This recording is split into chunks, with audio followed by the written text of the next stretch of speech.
It's a bright new morning, and you can imagine that I want to take you through specifically what is happening here in the laboratory. But before I interact with anything, I have to always sanitize. So that we have our sanitizer here, and you can imagine that I have sanitized.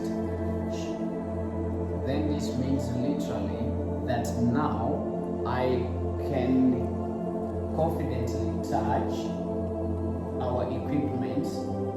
Why am I not touching while I'm still contaminated? I've already answered that. Contamination.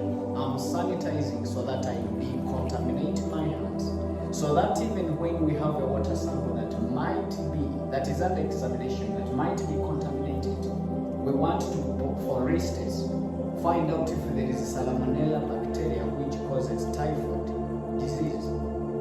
I must not come with my unsanitized hands, because I would otherwise introduce a bacteria and we misunderstand.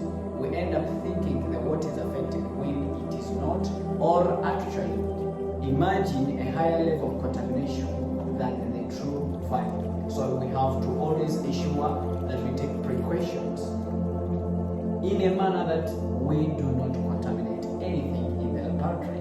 We only have the sample and examination to choose on what can happen, whether we find out bacteria from our analysis, biological analysis, or if we don't find one. Should we find one, we can now be true. We can be too sure of we have a higher reliability of our data.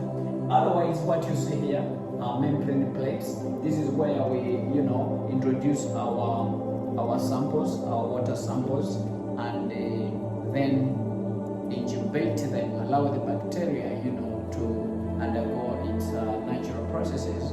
And in a way, I will discuss that in another video about the numbering of colonies, because on the membrane plate, after incubation, if there are in any case certain bacteria of different calibers, we can always identify them by their colors. I will show you a clear picture of a membrane plate after incubation. Otherwise, when we are washing our utensils, especially when we are gonna conduct the experiment right away, we ensure we use distilled water. And you can imagine that our laboratory is just one of the very, very few, less than 3.